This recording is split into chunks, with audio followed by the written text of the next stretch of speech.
Olá, hoje vamos falar o desafio que nos foi lançado, falar um bocadinho sobre algumas pragas e doenças em culturas hortícolas e não só, e mesmo em pomares de frutas. Antes de mais, queria agradecer à Quinta da Quinhas pela disponibilização do espaço e da sua horta de outono e inverno.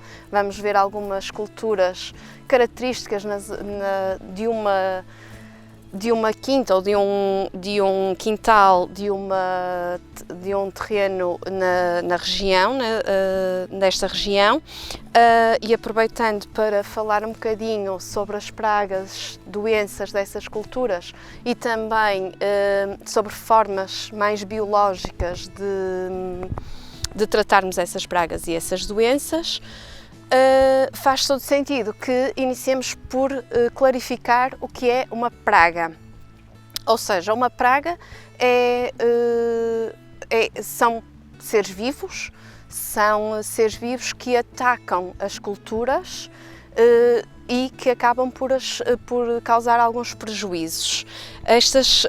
Os seres vivos, estas pragas, podem ser por si só ataques físicos, porque se alimentam das próprias plantas, ou então também podem ser vetores de algumas doenças, porque com este ataque acabam por deixar algumas feridas na planta que poderão ser aproveitadas por bactérias e fungos que depois vão causar doenças nas plantas. Uma doença, lá está, são sintomas causados. Uma doença é causada por vírus, bactérias ou fungos e que vão interferir no desenvolvimento da atividade vegetal das plantas. Como auxiliares, temos então os seres vivos que, de certa forma, são predadores naturais das pragas, que se alimentam ou que parasitam os seres vivos que atacam as culturas e, portanto, vão nos ajudar no combate destes seres vivos. Temos outros fatores que também influenciam no desenvolvimento das culturas. Falamos de pragas e doenças, que são fatores bióticos, que são seres vivos, de certa forma. Podemos também ter outros fatores, que são os fatores abióticos. Acidentes climáticos, o granizo, o vento, a chuva, são fatores abióticos, sem vida. Outros problemas que também existem e que é de todo importante têm a ver com o desequilíbrio nutricional do solo. É importante nós termos um solo equilibrado em termos de nutrientes para que o desenvolvimento das culturas seja adequado. Paralelamente, e já agora enquadrando, torna-se importante também percebermos um bocadinho aqui de alguns conceitos como plantas indicadoras, que são plantas que indicam algumas características do solo, por exemplo, o feto. O feto acaba por ser uma planta indicadora do pH do solo, porque surge em solos com muito alumínio e o alumínio interfere no pH do solo. Entre outras, temos, por exemplo, as ortigas, que iremos falar mais à frente, que indica que são solos ricos em matéria orgânica. Temos, por exemplo, a cavalinha, o dente-leão, a língua de ovelha. A língua de ovelha indica um bocadinho também que são solos muito compactados. Portanto, isso são outros fatores que nos vão indicando as condições do solo. Aqui, e que já estamos na horta, na horta de outono e inverno, podemos ver algumas das pragas ou alguns sinais de ataques de pragas que possam aqui existir. Aqui nas couves podemos ver que muitas das couves já estão aqui picadas, que têm marcas irregulares de mordidelas de molúsculos, lesmas, caracóis. Existem vários tipos de lesmas e de caracóis, variam de cores, tamanhos, conforme a espécie, mesmo dentro da mesma espécie, vários tamanhos e cores. Apresentam sempre este tipo de mordidelas nas couves. Preferem os rebentos mais novos por serem os rebentos mais ricos em água. A forma que nós podemos combater estas pragas poderá ser com cinza, a colocação de cinza na bordadura para limitar o acesso dos caracóis ou das lesmas à cultura, porque a lesma, ao chegar à cinza ou à borralha, vai começar a ficar desidratada e por isso não avança e poderá até morrer. Outra técnica que podemos utilizar para o combate dos molúsculos as lesmas e os caracóis, são os pequenos pratos com cerveja. Eles optam sempre pela cerveja e acabam por morrer na cerveja. Podemos ainda colocar sulfato de ferro ou ferro em grão, que funciona como moluscicida, e também os auxiliares naturais. Um auxiliar são os predadores naturais das pragas, das nossas pragas. Os auxiliares para as lesmas e os caracóis são as cobras, os musaränhos, a lagarta do pirilampo. Acaba por também ser aqui a biodiversidade a contornar estas pragas. A lagarta da couve podemos também combater com um preparado que podemos fazer em casa de uma forma natural, utilizando vinagre e orégãos, ferver durante 3 minutos, deixar arrefecer, ferver como se estivéssemos a fazer chá, deixar arrefecer, depois coar e pulverizar as culturas para combater as lagartas e alguns insetos. Outra praga que também ataca muito as brássicas é a mosca da couve. A mosca da couve, uma forma simples que nós podemos combater é a utilização de cartões, cartão, basta-nos pedaços com cerca de 7 a 8 centímetros, o tamanho não tem que ser rigoroso, e colocar o cartão junto ao solo, no pé da planta, para que assim minimizamos a postura dos ovos e vamos conseguir controlar um bocadinho mais a praga depois dela aparecer. Por aqui vamos percebendo que existem alguns pés de batata. Esta batata parece-me que nasceu aqui espontânea, provavelmente de alguma semente que possa ter vindo, ou algum tubérculo que possa ter vindo na compostagem. No entanto, aproveito para falar das doenças e das pragas da batata. Temos aqui uma batata um bocadinho mais danificada, ou seja, com alguns sintomas, que esta tem sintomas de míldio, normal nesta altura do ano. O míldio é uma doença que aparece muito pelo excesso de umidade. Como todos sabemos, a batata, uma praga, ou a grande praga das batatas, é o escaravelho. O escaravelho é uma praga que ataca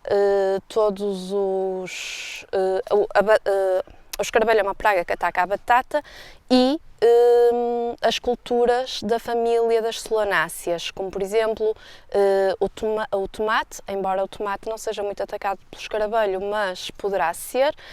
A berinjela, que também é uma cultura atacada pelo escaravelho.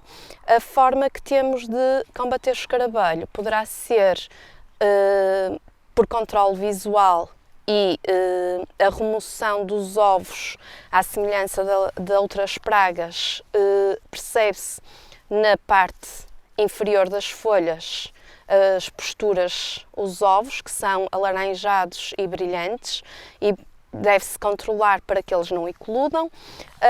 A melhor forma de controlarmos tem a ver com consociações de culturas. Uma consociação de culturas é um bocadinho que está aqui representado neste canteiro, em que temos várias culturas juntas. Para o escaravelho é bom colocarmos batata em consociação com feijão. Por exemplo, o feijão repele o escaravelho, e como repelente que é, vamos ter menos ataque na batata. Outra questão, outra prática cultural para minimizar o ataque de escaravelho é a rotação das culturas. Se este ano colocarmos batatas neste canteiro, para o ano deveremos colocar noutro canteiro, uma vez que os ovos do escaravelho ficam no solo e depois, quando eclodem, se voltarem a ter batata, continuam o seu ciclo de vida. Se não tiverem batata ou uma solanácea que se possam alimentar, já não poderão continuar o seu ciclo de vida e, portanto, no ano, dali a 2 anos, se voltarmos aqui a colocar batata, teremos menos ataque de escaravelho. Em modo de produção biológica, são permitidos para o controle de escaravelho produtos à base de azadiractina e de spinosade. Embora sejam produtos fitofármacos, são homologados ou autorizados para o modo de produção biológica, que também é o tema que nos interessa. Devemos proceder à amontoa dos pés, ou seja, se é outra técnica cultural que tem a ver com juntarmos a terra o solo junto ao pé da batata, para que, ao haver a eclosão de alguns ovos, eles não ataquem tanto o tubérculo. A traça da batateira é outra praga que também ataca muito as batatas e que vai muitas vezes do campo para os sótãos, e aí este processo da amontoa é essencial para que o tubérculo não esteja muito visível, muito desprotegido, e que a traça não coloque os seus ovos nos tubérculos.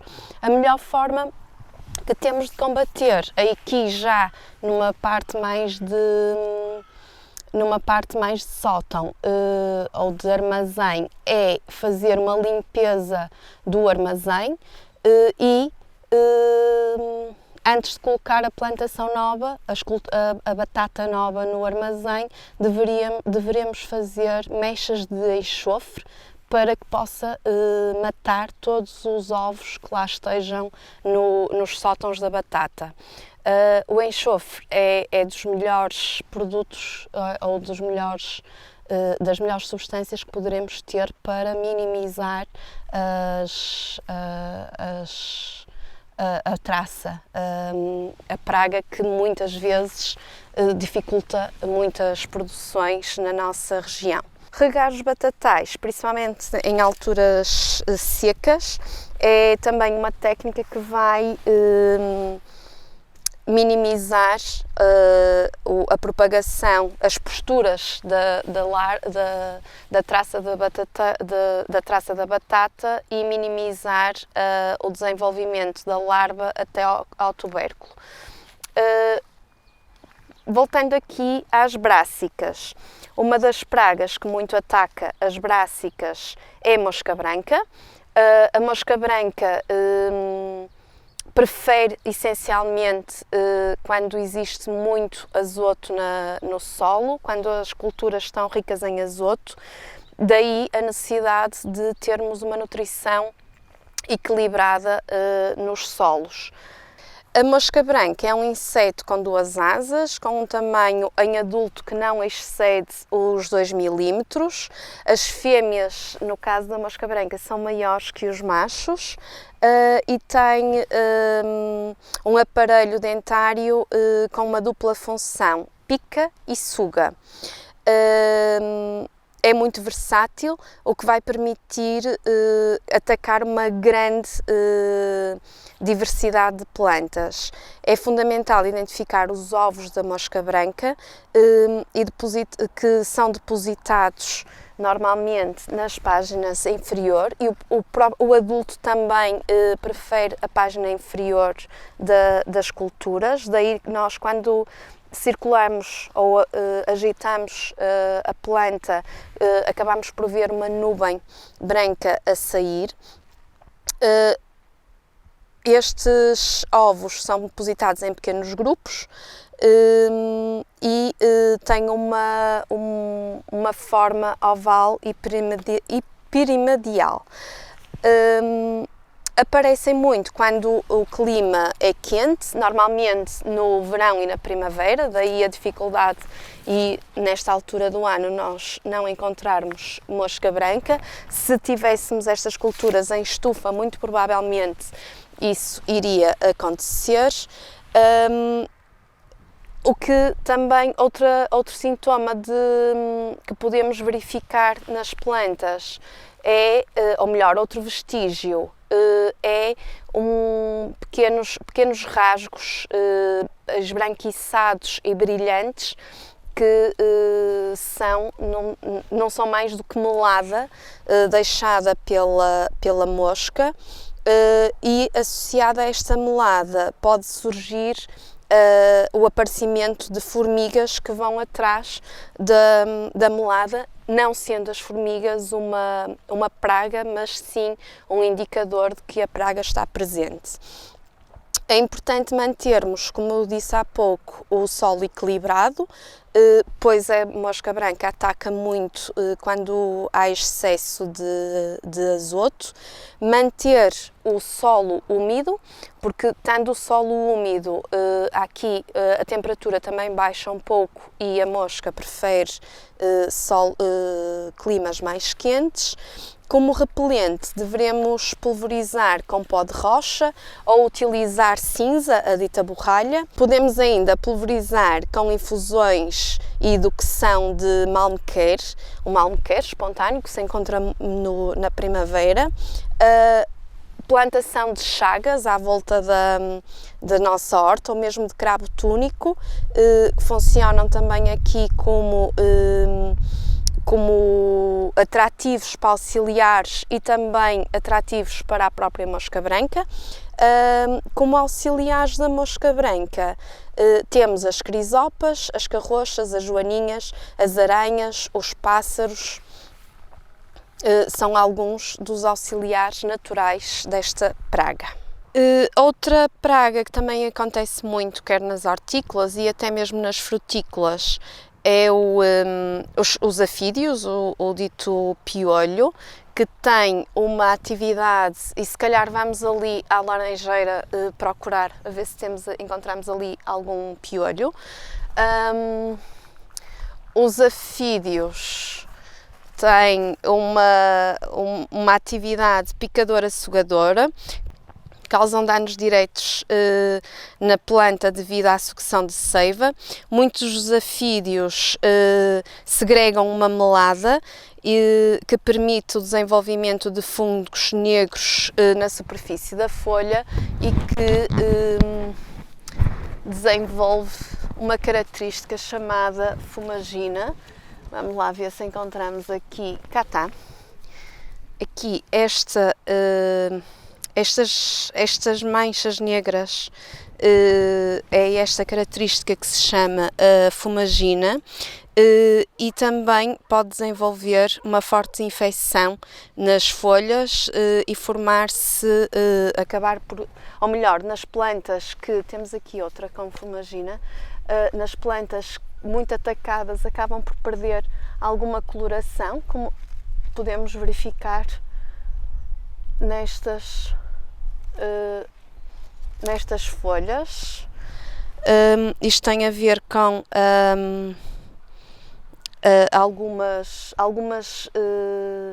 depois alguns ataques de alguns vírus ou de alguns fungos e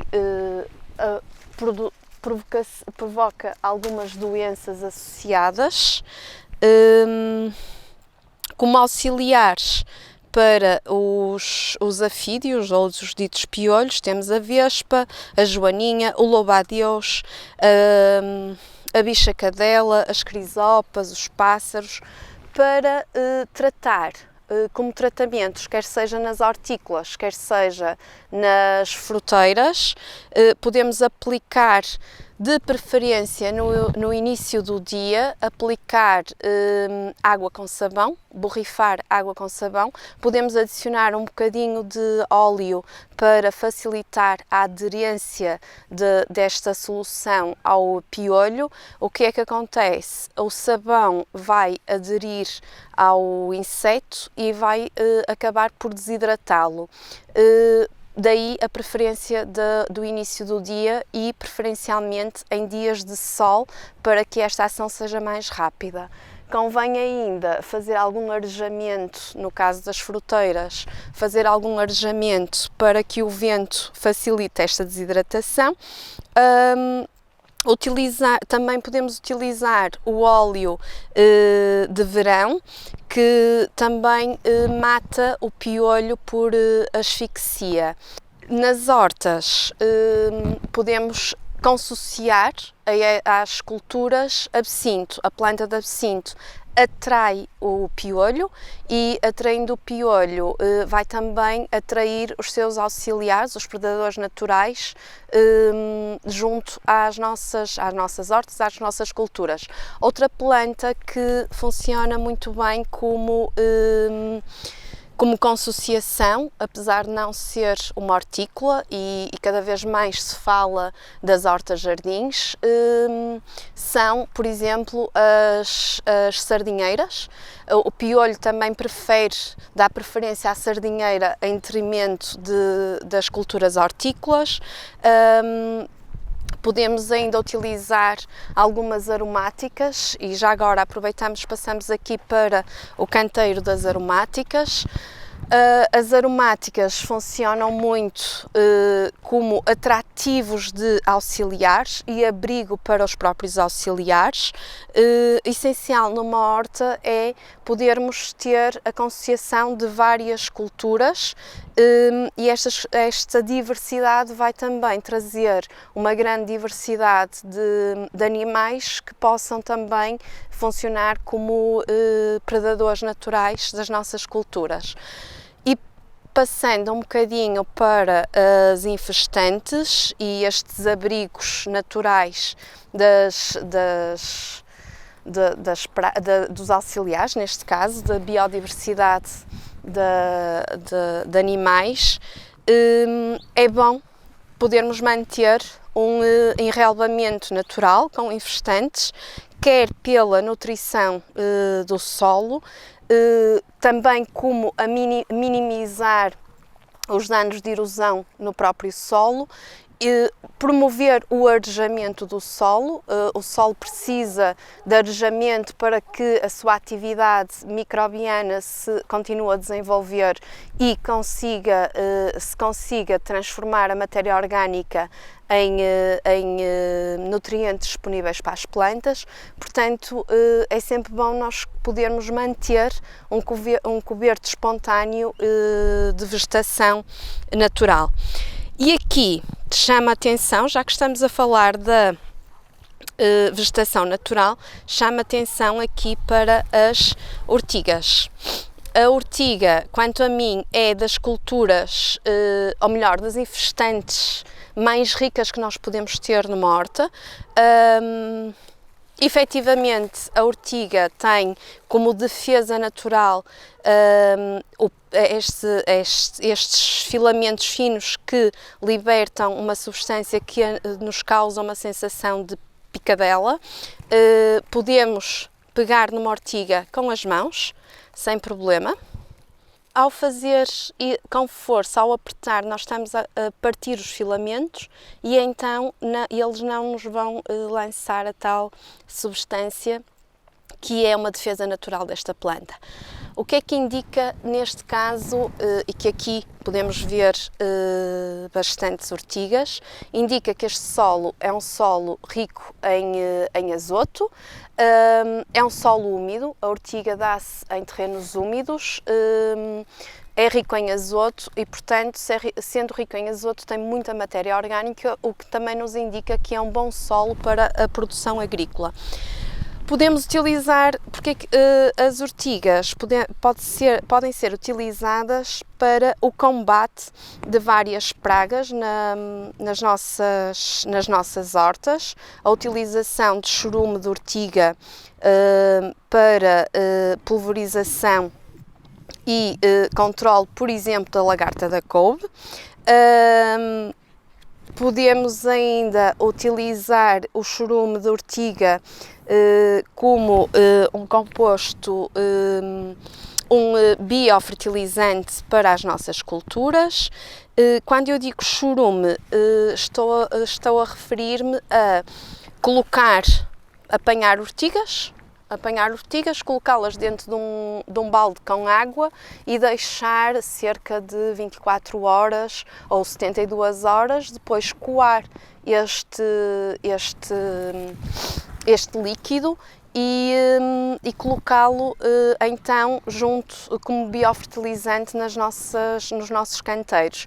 Aqui chama a atenção primeiro para que este chorume seja diluído, porque sendo rico em azoto poderá queimar as nossas culturas, portanto devemos diluir. Se for para pulverizar no controle de algumas pragas ou doenças, também deve ser diluído 1 para 10, ou seja, se colocarmos o líquido do chorume 1 litro em 10 litros de água, e portanto temos aqui um grande auxiliar no combate de doenças e de pragas da cultura. Como auxiliares, e já agora aproveitando, como auxiliares temos também o alho. O alho é um bom fungicida e bactericida, auxilia muito na prevenção de várias doenças e as doenças são normalmente provocadas por fungos e por bactérias, por isso o alho ajuda-nos aqui neste combate. Vamos aproveitar e seguir ali para os citrinos. Aqui nos citrinos, vamos lá ver o que é que descobrimos, se calhar passo por... Aqui, antes de... Normalmente, para procurar doenças e pragas, a tendência, o melhor será procurar na página inferior nesta, se virmos a página superior, ela está normal, limpa, e na página inferior cá temos cochonilha.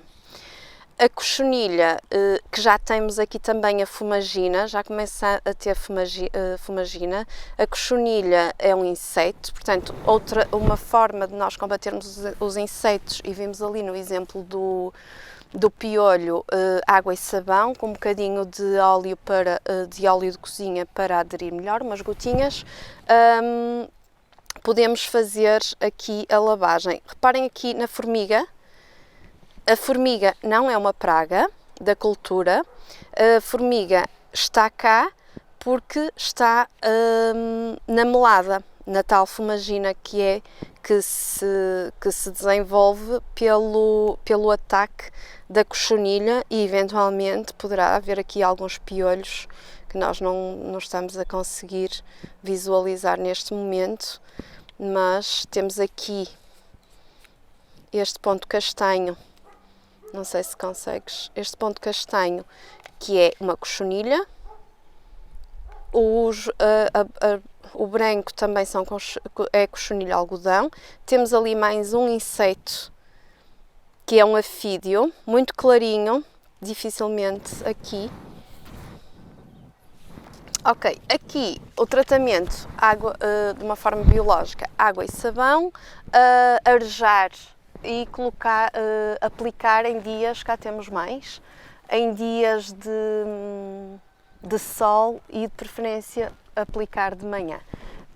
Quando há ataque, quando os ataques são severos, começamos a perceber, e aqui contra a luz conseguimos ver, as manchas nas folhas que têm a ver com esta capacidade de picar e sugar destes insetos que vão sugando a seiva, normalmente no limbo, deixando as nervuras por sugar, e indicam-nos depois, acabam por apresentar sintomas que são muito confundíveis com carências nutricionais.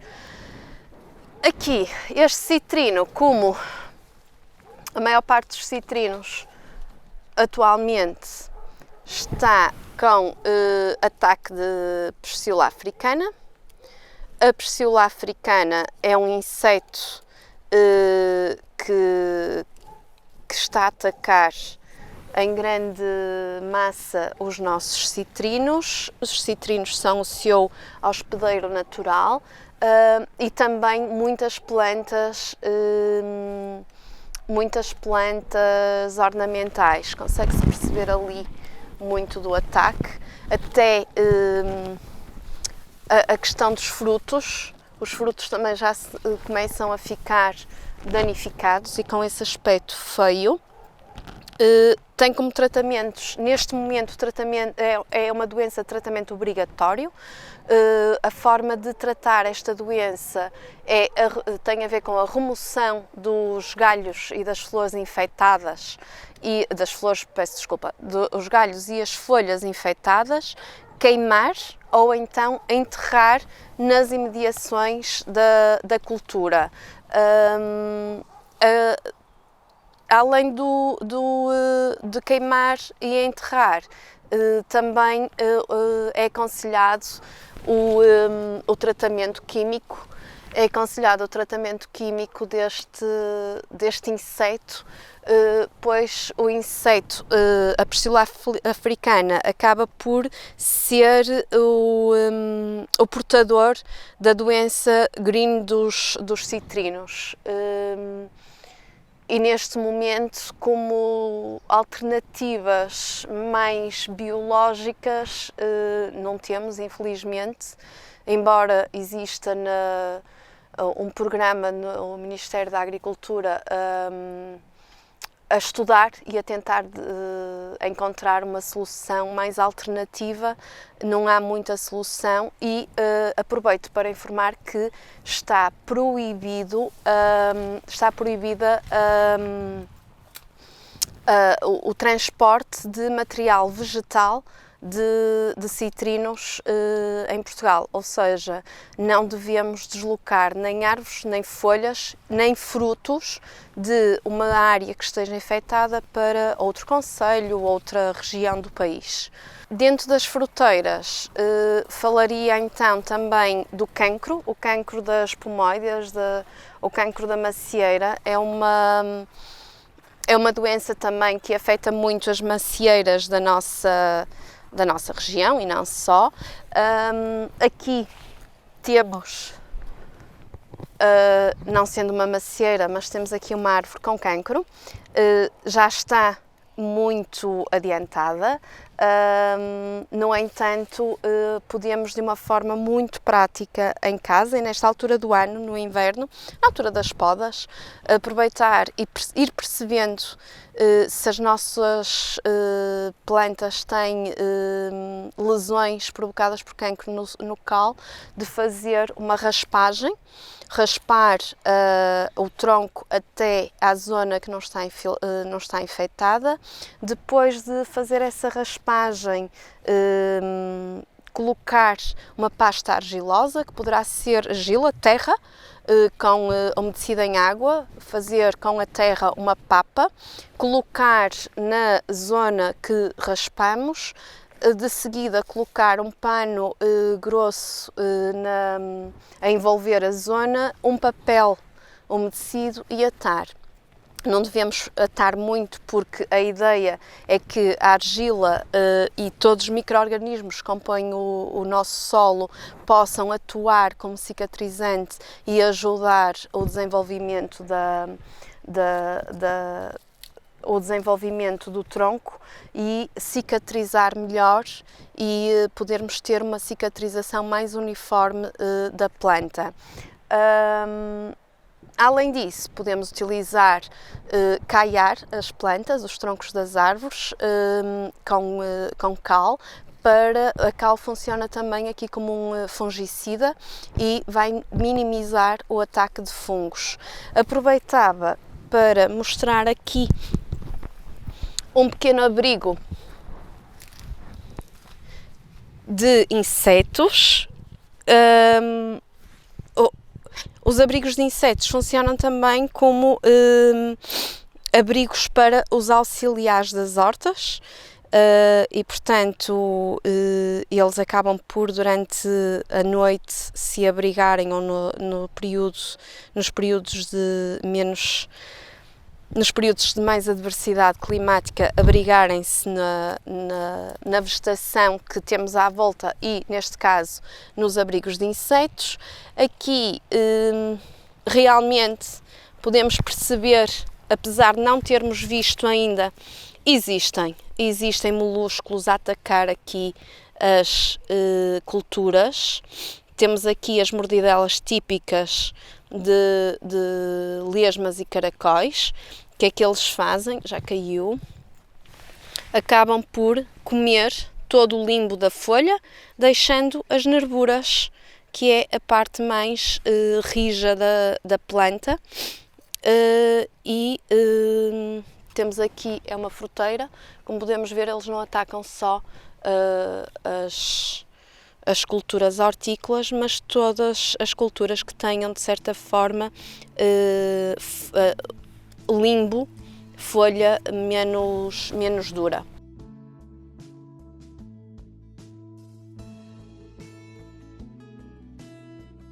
Pronto, foi um bocadinho, podíamos falar de muitas outras coisas, dar aqui muitas outras dicas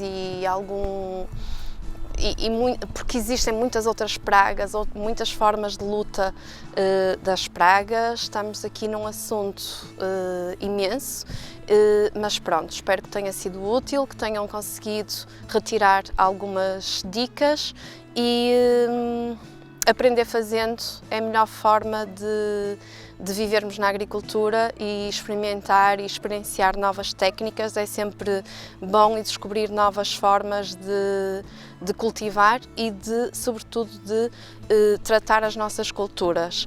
Tal como eu disse no início, acho que é fundamental termos atenção à nutrição do solo. De qualquer forma, se não tivermos um solo equilibrado em termos de nutrientes, dificilmente vamos ter plantas sadias. A nutrição está na base de tudo. A forma como nós tratamos o solo é a base da agricultura biológica. A agricultura biológica o solo é o pilar mais importante da agricultura biológica, porque essencialmente precisamos de manter o solo sustentável para as culturas seguintes e para as formas seguintes. Daí não podermos tratar as culturas como isoladamente, mas sim integrá-las numa produção contínua, e saber que, tirando esta cultura, de seguida iremos colocar outra e mais outra e mais outra, e principalmente não não esgotarmos aquilo que o solo tem de melhor, que é a sua capacidade de regeneração e de fornecimento de nutrientes para as culturas. Para isso há muitas outras técnicas, mas aqui ficamos com algumas dicas sobre as pragas, o controle de pragas e de algumas doenças.